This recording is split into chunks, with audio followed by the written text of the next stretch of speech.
The retirement account with the biggest balance may not give you the most money to live on, but the account with the smaller balance can still lose if you walk away from a strong employer match. That is why the usual Roth versus 401k argument starts with the wrong question.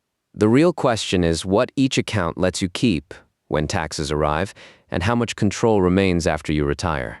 And before we run the numbers, one correction matters. A 401k can hold traditional contributions, Roth contributions, or sometimes both.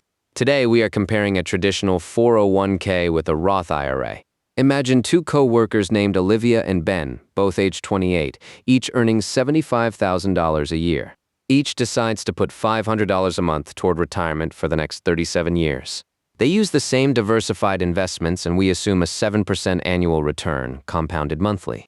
That return is only an illustration because markets never promise a smooth 7%. Ben directs his $500 into his traditional 401k. His employer matches 50 cents per dollar on the first 6% of salary he contributes. At his salary, the full match adds $187.50 each month. So $687.50 reaches Ben's retirement account every month. Because his $500 contribution is pre-tax, it also reduces his current federal taxable income. At a 22% federal marginal rate, ignoring state taxes and other details, his paycheck falls by roughly $390 instead of $500. Olivia sends $500 from take-home pay into a Roth IRA. She gets no employer match and no deduction for that Roth contribution today. She feels the full $500 reduction in spendable cash right now. In exchange, qualified Roth IRA withdrawals can be federal income tax-free later. On the first payday, Ben appears to be far ahead. More money lands in his account, and the contribution costs his current paycheck less. But the first payday is not retirement, so let us follow both ledgers. Inside either account, the investment does the growing. If both people own the same fund, that fund does not grow faster merely because one wrapper says Roth. The wrapper changes taxes, access rules, contribution limits, and future control. The traditional account generally gives Ben a tax break now and taxes distributions later. The Roth IRA gives Olivia no deduction now, but qualified distributions can come out tax-free later. That timing is the central trade, not some magical difference in investment performance. After 10 years, Olivia's $500 monthly deposits grow to about $86,500 under our assumptions. Ben's contributions plus the monthly match grow to about $119,000. His statement is larger by roughly $32,500. Now place a hypothetical 24% effective tax on Ben's future traditional withdrawals. His $119,000 would represent about $90,400 after that assumed tax. Olivia's qualified Roth balance would still represent about $86,500 after federal income tax. The gap shrinks dramatically, but Ben remains ahead because the match was real money that also compounded. This is where many online comparisons become slippery. We just compared equal deposits of $500, not equal reductions in take-home pay. Ben's $500 pre-tax deposit cost his paycheck about $390 under our simplified tax assumption. If both workers could afford the same $500 paycheck reduction, Ben could contribute more than $500 before tax. So every honest comparison must say whether it holds the account deposit or the household cash cost constant. Now, consider access before retirement. Roth IRA ordering rules generally allow regular contribution dollars to come back out before earnings. That can make Olivia's contribution basis more flexible during a genuine emergency. But pulling retirement contributions still sacrifices decades of future compounding. Roth earnings follow different tax and penalty rules unless the distribution is qualified or an exception applies. Ben's traditional 401k is more restricted by plan rules. A taxable distribution before age 59 and a half may also face a 10% additional tax, unless an exception applies. Some plans allow loans or hardship distributions, but those features are not the same as a free withdrawal. The Roth therefore offers useful flexibility, while the workplace plan can create helpful friction against rating retirement savings. Fast forward to age 65 after 37 years of identical market returns. Olivia's $500 a month grows to roughly $1,048,000. Ben's combined $687.50 grows to roughly $1,441,000. At our illustrative 24% withdrawal tax, Ben's after-tax value would be about $1,095,000. Olivia's qualified Roth value would remain about $1,048,000 after federal income tax.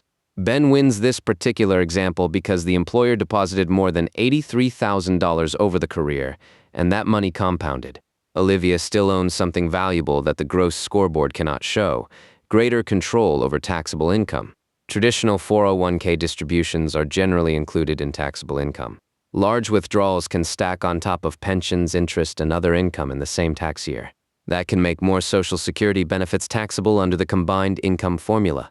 It can also raise modified adjusted gross income used for Medicare's income-related premiums. The word to remember is can, because the result depends on the retiree's full tax return. Traditional accounts also come with required minimum distribution rules.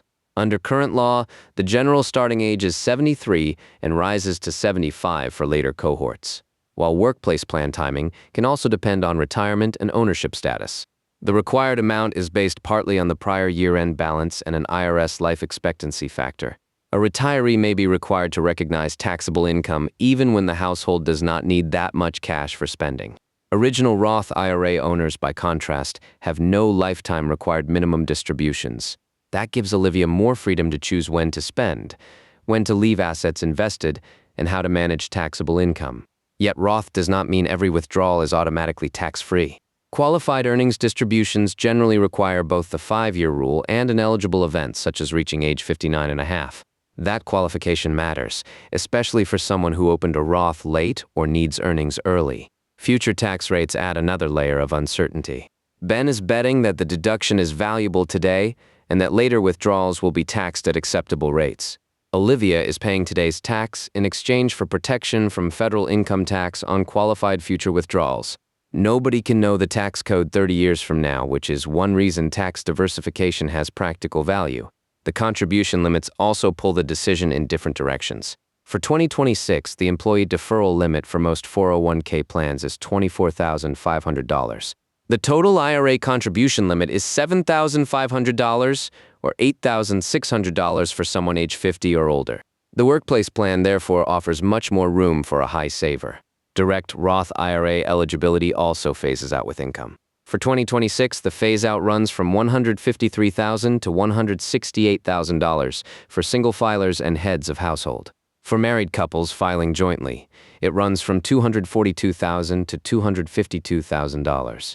A conversion strategy may still be available, but it adds tax details and reporting that deserves separate analysis. The traditional 401k has no comparable income phase-out for an employee's ordinary deferrals, though plan rules and annual limits still apply.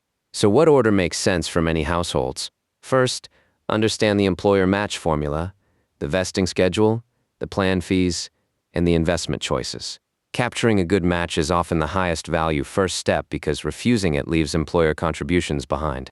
Second, build enough emergency liquidity that a car repair or medical bill does not force an early retirement withdrawal. Third, decide how much Roth money and how much pre-tax money you want based on today's marginal rate, expected retirement income, and your need for tax control. For many eligible savers, that can mean contributing enough to earn the full match, funding a Roth IRA, then returning to the workplace plan for additional savings.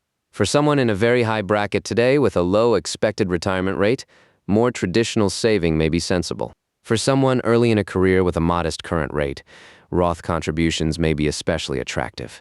And for many people, holding both types is stronger than trying to predict one perfect winner. The lesson from Olivia and Ben is not that Roth always wins or that the 401k always wins. The lesson is that gross balance, after-tax value, employer money, current cash cost, and retirement flexibility are 5 different columns. Put those 5 columns on one page before you choose. Then ask the question that actually matters: which mix gives your future household the most spendable money and the most control?